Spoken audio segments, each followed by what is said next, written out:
Google Chrome has translation tools built in that on many pages can translate the text on the page to a targeted language.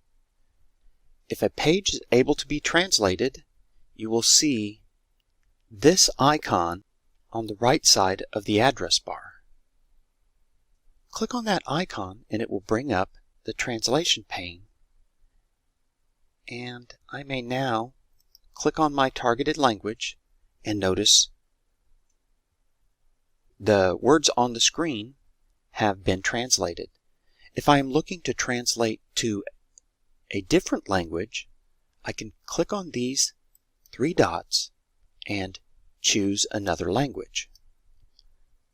And I have a large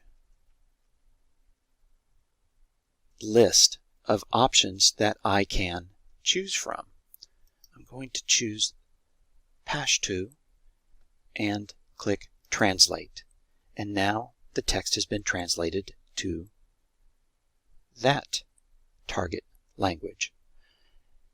If I want every page that's in English to be translated, I can check that box.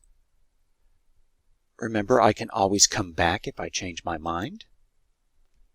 If I am on a page that is not in English and I want to translate it, the same three dots, I can choose Page is not in English, and I can choose the language